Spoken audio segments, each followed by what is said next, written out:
Hello and welcome to Lightmap from Sifter. On Lightmap, we explore what it takes to make video games and interactive media from creative teams all around the world. My name is Gianni. It's good to be with you for another episode. On Lightmap, it's a guide to interesting new gameplay experiences, interesting stories told through interactive media. And every episode, you get to meet new developers, artists, musicians, researchers, and more. And on this episode, we're joined by Wren Brier, art director, designer at Witchbeam, and Tim Dawson, artist, programmer, and designer at Witchbeam. Thanks for joining us to talk about Unpacking. Thanks for having us. We are very excited to learn a little bit more about your game, which I think has been both critically and, by players acclaimed. And we can't wait to learn more. So let's jump straight in. If you like insightful discussions about those high-profile games that everyone's talking about, then why not check out Sifter's other podcast, Mainstream, in your podcast feed right now. We talk about those high-profile titles, those AAAs, some of those other smaller indie darlings, featuring insights from the award-winning Sifter team and other special guests. You can find Mainstream in your podcast player. That's on Apple Podcasts, on Spotify, Google Podcasts, or head to the Sifter website, that's sifter.com.au. Wren and Tim, now, if people have not come across Unpacking before, what is Unpacking? How does it play? Sure. Unpacking is a game about taking things out of boxes and finding places for them to go. It's also a game about the story of a character. You learn about her through the items that she owns, what she keeps, and what she leaves behind. Can you tell me a little bit about the genesis of this story idea? Because I know there's a bit of a link to your own lives about how you kind of came across the idea to put this together. Yeah, so we're both game developers, and so we talk about game design, a lot. And when I moved in to this place, and Wren was helping me unpack all my stuff, she noted that it was like there was something game-like about the process, that you open a box and you find 3 or 4 items that that there's a 4th item there. There's a kind of storytelling already, that you finish a box and you unlock the box beneath it. And there was all these you complete sets and you create order out of chaos, which really is what a lot of games are about. And it was something that we were talking about, like, to kind of fill the time and think about it, but we kind of kept coming back to it. And out of that, like, Wren suggested a story, and that's kind of where the whole thing unfolded from. Yeah, and Tim helped me figure out an ending for it. What did it take to take it from an idea that you were talking about, sort of discussing, and then make it into a game? What were the first steps for you? So what it took was a kick in the butt in the form of a deadline. So we decided to submit Unpacking to Stugan, the Games Accelerator program in Sweden, which we had heard of and had wanted to submit to in years, but just either didn't have an idea or it was not the right time, we were busy with other things. And this time the timing worked well, and we had this idea, and we were like, all right, let's make a prototype for Stugan, submit it. And if it goes well, we go to Sweden for 2 months to work on this game. And if they don't accept it, which was what we expected, we will have started on this project, and we can make it in Brisbane, kind of in our free time. And to my surprise, they did accept us. So we went to Sweden and worked on it there, and then came back and. Through a series of interesting circumstances, decided that this should be Witchbeam's next project, and started work on it full time in the beginning of 2019. Can you tell me a bit more about those interesting circumstances? Yeah, so we'd worked on it for we'd gone out to Sweden, worked on it for 7 weeks, and got this playable prototype. We got back to Australia. We posted a GIF on Twitter to be like, hello, here's this game that we're making. It's a sped up video of the kitchen being unpacked. And then it just kind of went berserk. People we got huge amount numbers of people liking and sharing the tweet. Someone posted it on Reddit and it got 1 million something. So I forget how many, but it got I don't think it was 100,000. I think it was 100,000, but it was it went more than we ever expected. It blew up. We suddenly had all these Twitter followers on the account that were overtaking the previous game I'd made. And it's like, okay, yeah, and this is getting traction. And we had publishers sliding into our DMs being like, hey, what's this you're making here? Tell us about your game. Yeah. And then on top of that, the day after, I think it was the day after we got back. It was from Australia. 2 days after we got to Australia. Still extremely jet lagged. We agreed to show the game at a local Brisbane event, and we had Screen Queensland ask us to pitch for funding, which was closing in like 10 days, which we then got. So suddenly, like, these series of events all happened together where we came back and suddenly everyone was into the game. Publishers were talking to us. Screen Queensland were literally going to give us some money, and it was like, okay, this is serious. This went from like a fun little like project to we should do this properly. And it made sense to me to bring it into Witchbeam, which is, a studio that I started, and Jeff's part of it as well, because Jeff did the audio. So like, well, at this point there was no audio. Jeff was going to do the audio. That's what I mean. Like, but Jeff was on board to do the audio, and so it kind of made sense to do this as a Witchbeam project. To me, I liked the idea. We had people say like, oh, why not just kind of spin up another company or some kind of thing. But to me, I kind of like the idea of like, I like Witchbeam being this kind of entity that can make what it wants. It's exciting.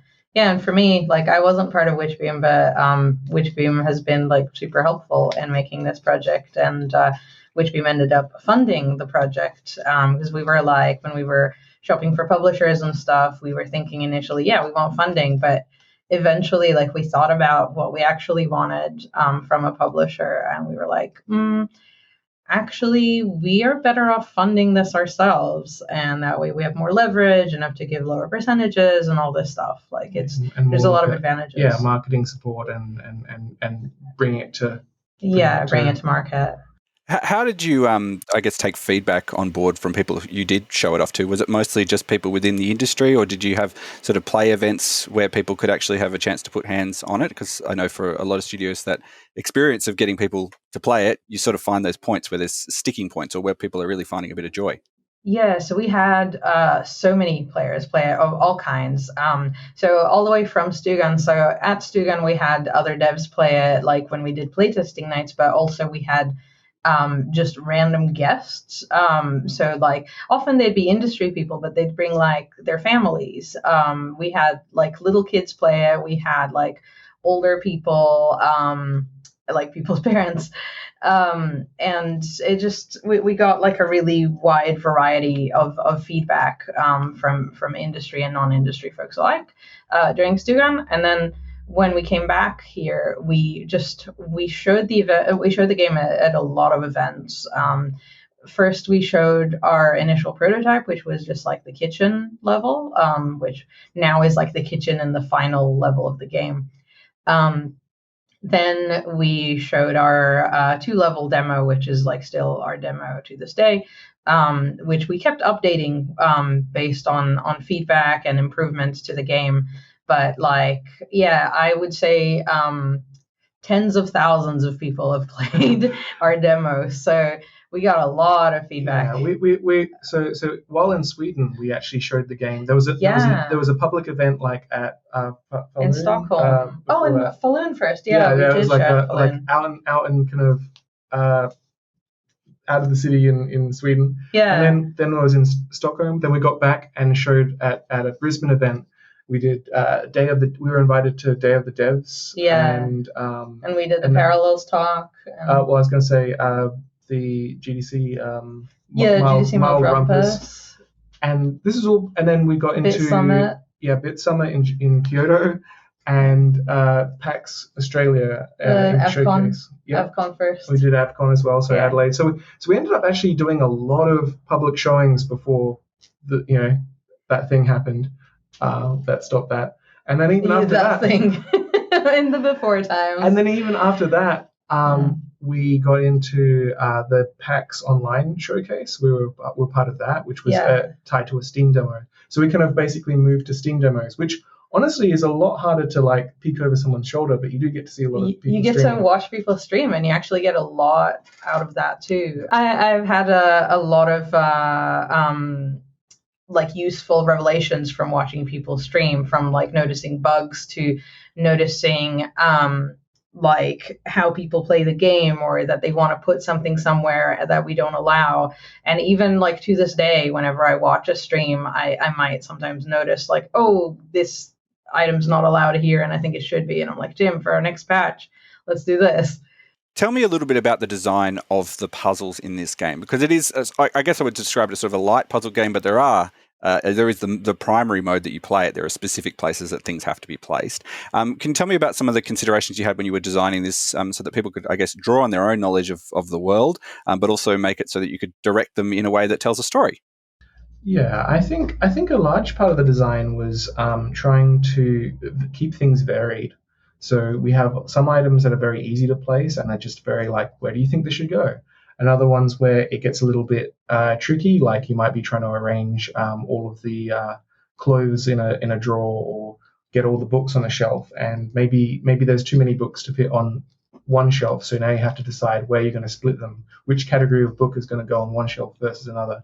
And then other items have more specific places to go, where you either have to know what the item is, or the item has some sort of importance to the character. And so by having these varying levels, it's really important to, you're not always solving the same kind of thing, even in a light puzzle context. And then we add like complexity in levels as they come.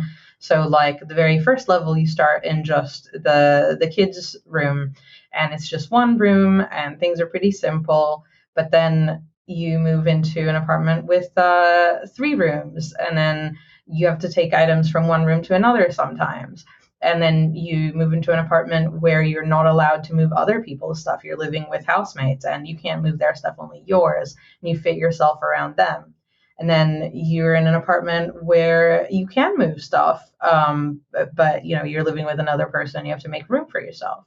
So there's just like new little challenges that we add with every level. Like we try to make every level have a good reason to be there, not just story wise, but also gameplay wise. Like each one brings something new to the table in some way. Have you had any challenges with people not quite understanding what you've designed because they just don't have that familiarity with the item? Yeah, sometimes people struggle a little bit with items that are not familiar to them. Even like the markers, some people are like, "What's that? I don't know what that is." But usually, when I see like a stream, someone in the chat will be like, "They're markers." And it doesn't matter that they don't know that they're Copic markers and that they are like, well, I guess off-brand Copic markers, no trademark things. But yeah, they don't know that they're these specific artist markers, and they don't know that you get them like one by one or in small packs, and you kind of amass a collection. But they go like, oh, okay, I guess I have more markers now. And they still kind of get the gist of it, even though they're not like, wow, this is like real life. Mm-hmm. I think part of the design as well was embracing the idea that some details would go over people's heads, and that was okay, because if something lands for you and makes a connection, it's worth more because you knew that you didn't have to make that connection. That some things will resonate and other things will just be like, oh, okay, I guess that's a sports equipment, I guess, versus someone else going like, oh, it's a frisbee, maybe she plays ultimate frisbee, that kind of thing. Yeah. I think something interesting was that when we were developing this game, we were thinking some people will be playing this game solely for decorating a room, and that's okay. Like if they don't notice a single story element, that's still fine. We want them to also still enjoy the game. And so the entire story, in a way, is optional. The only places where people who play like that run into problems is with the really with the picture of the couple in a particular level, where that level relies on them having paid some attention to the story. So interestingly, we do actually get some people going like, sending us emails and being like, help, I've run into a bug. This picture can't go on the wall. I've tried restarting the game and it didn't help. I'm just like, oh my God. So maybe that's a little bit on us, that we were like, yeah, you can play this game without needing to care about the story at all. And then we made this one choice where you absolutely had to care about the story at least a little to be able to figure it out. But it is heartening to know that this many people have played the game and run into that situation and eventually figured it out and went, oh, and not like the handful of people who send us bug reports that the picture can't go on the wall are in a tiny, tiny minority. I found this particularly interesting in sort of the streams and some of the reviews that I've seen that people have put together. A whole bunch of male players not knowing what to do with pads and tampons, just having no idea what this item was, couldn't tell you. That is so funny. Yeah. Generally, I think like dudes know, but maybe younger dudes. I've also seen kids be like, "What's this?" Yeah, but it's a great teaching moment, and I think this is something else we didn't appreciate at first that we realized during development was that the game works surprisingly well in a group situation. If you can play it in front of people, and people can be calling out things or judging you because you put something somewhere where they find it really objectionable, and that translates surprisingly well to streaming. Like Wren mentioned before that. Sometimes people will be like, what is this? But someone in their chat will tell them. And I like that because it's kind of like a community, like everyone comes together to do the puzzle kind of thing. And the puzzles are low stakes. What are some of the items that you've kind of been surprised about the reactions that people have had? I mean, the GameCube is the one that... Oh, yeah, that's the funniest. Blew our minds. Oh, wow. We were worried, make sure we don't make it look too much like a GameCube so Nintendo won't get angry. And then we're like, maybe we should have made it look a bit more like... Yeah, but even then, it's like, I think generally the reaction is from people who just don't know the console because they're young. And they're trying to put it in the kitchen. Yeah, they go, is this like an air fryer? Like, oh my God, it makes me feel so old, and it's extremely funny. So I'm happy with it. The game has picked up an Australian Game Developer Award. You were the Game of the Year. Fans around the world seem to have really loved it. Can you tell me a little bit about the reaction and this, how the game has performed for you?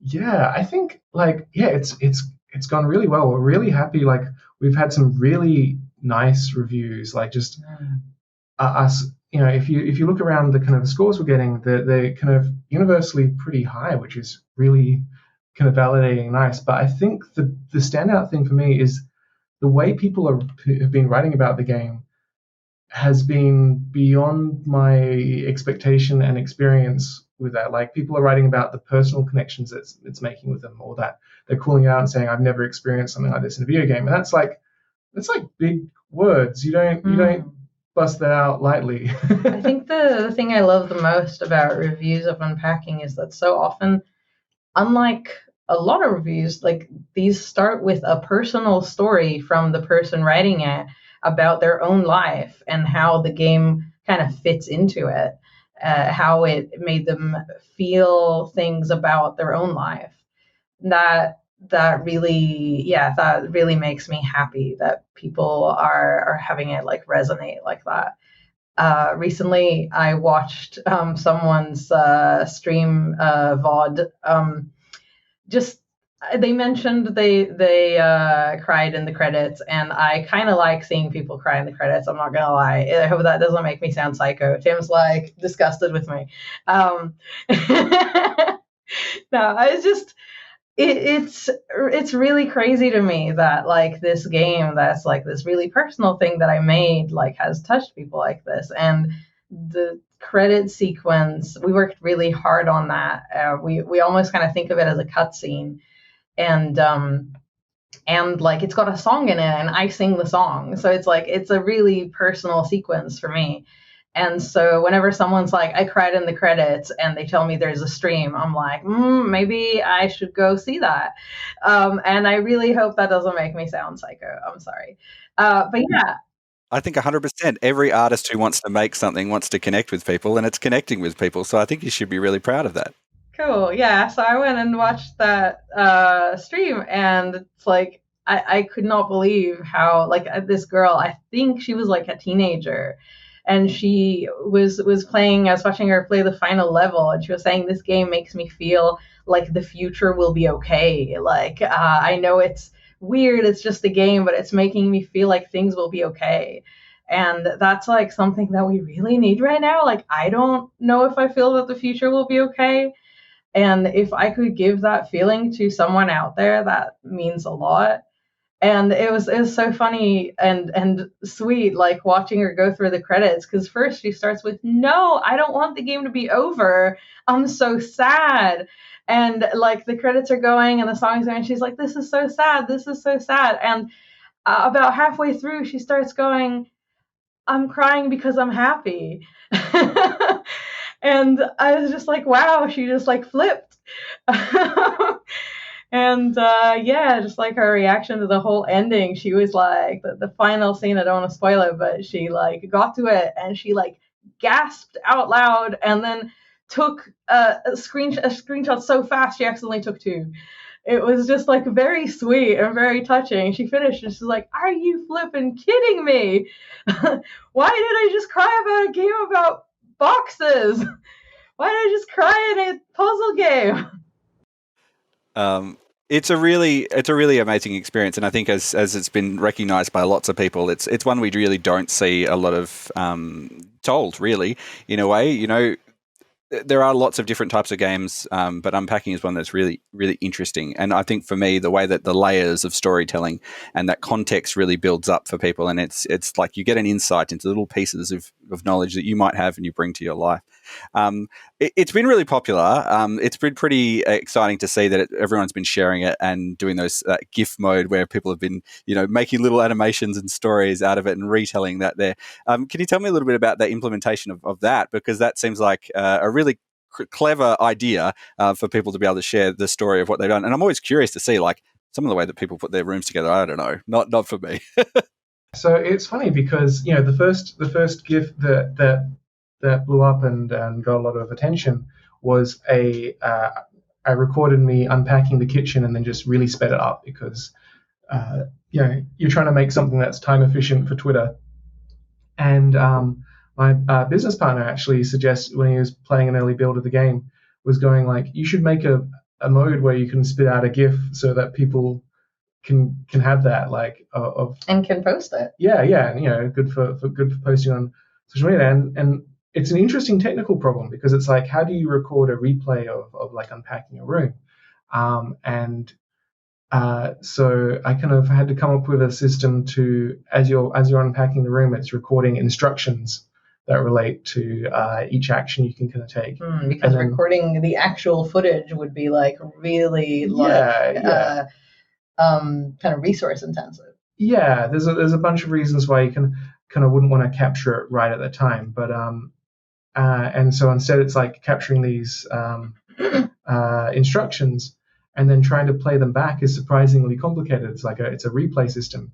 In theory, because the game's deterministic and like turn-based, effectively, like one action can happen at a time, it's fairly simple. But in practice, there's like a million things that can go wrong. And like early in development of that feature, like you end up with items would get placed in walls and things would get placed in other, hung on railings when they're not supposed to be hung on railings, because something would get off by one and then the rest of the replay would just be, forget about it kind of thing.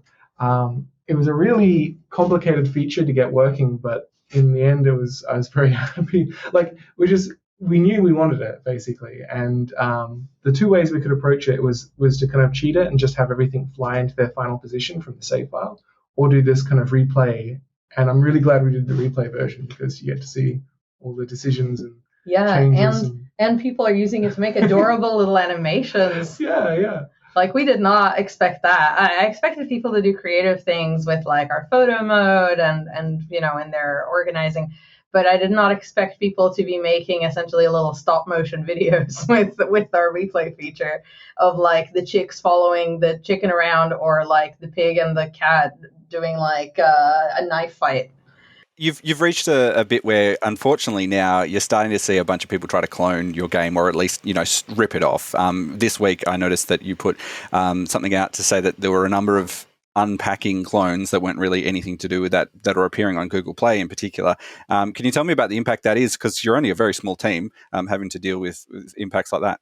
Yeah. So funnily enough, this is not even the first time. Like, this started while we were still in development, and that was one of our fears with doing this kind of open development, where people know about our game like 3 years before we release it. What if someone tries to clone it? But the thing is, our game is so detailed and has like so much to it that good luck, trying to make something like it. You can make a game that attempts to do the same things, but it's not going to have like this level of heart, this level of detail.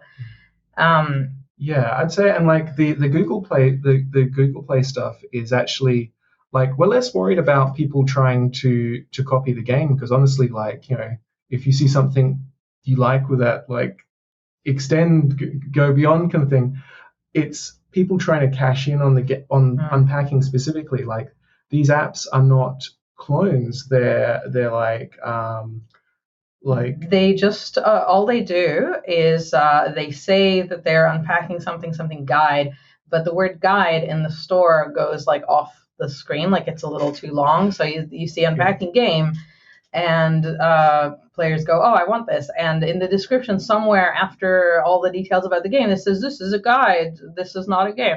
And then like it just, in the best case, it just has like some info about the game, and it sends them to our website.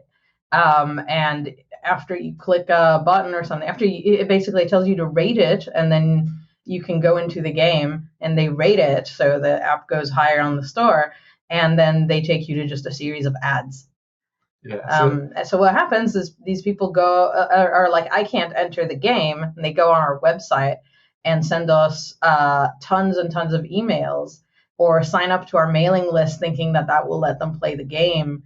So which both means that they are not people who actually wanted to sign up to our mailing list, so they're not like quality subscribers, but they bump up our subscriber count, which means we pay more for our mailing list service now because of these apps. Yeah, it's really, so basically they're kind of, they're parasitic in the sense that they're just writing the name and trying to show people ads or bump up their rating and play the Google store. There's all this whole ecosystem of like, and you can see it, they do it with other games as well. And then the end result for us is that we end up doing support emails with people being like, how to play the game, and they show up in their Discord channel and say like, hey, I'm trying to make the game run, and we're like, oh, you have to buy it on Steam, and they're like, what? It's not free? Bye. Yeah, and it's like it's a pain. It's both you look at Google and you go like, this is not right, and also they're wasting our time. Directly. Yeah, and it's like, I don't know, I feel like Google has to just constantly field these DMCA requests, and I'm just like, couldn't you just make sure these don't get on the store in the first place? I feel like this would actually be less work. Just my opinion. It's a really interesting and amazing experience, unlike anything else I've played this year. Wren and Tim, thank you so much for joining us on this episode of Lightmap. Thank you. Thank you. If you're interested in the game, I recommend you go directly to unpackinggame.com, or you can follow Unpacking a Life on Twitter, or Witchbeam Games on Twitter as well if you're interested in playing it. It's available on the Xbox Game Pass, but also on the storefronts as well. My name is Gianni. Thank you so much for joining me for another episode of Lightmap. Lightmap is produced by Fiona Bartholomaeus, Nicholas Kennedy, Daniel Ang, Sarah Ireland, Adam Christou. Mitchell Lowe is our senior producer, and my name's Giovanni. I'm the executive producer. You can find links to everything we talked about on our website, which is sifter.com.au. While you're online, why not join the Sifter community, where you can share your creativity. If you're working on a project, maybe you're putting together a prototype game and you want a little bit of feedback of what it's like, you can share that in our Discord, sifter.com.au/Discord. And while you're there, tell people that they might enjoy the conversations on this episode. One of the best free things you can do to support the show is to tell them about it. Tell them that we speak to different developers all around. If they're going to enjoy it, that's a really great thing you can do. That's all for now. Thank you, Wren. Thank you, Tim. Thank you. Thank you. And until next time, have fun.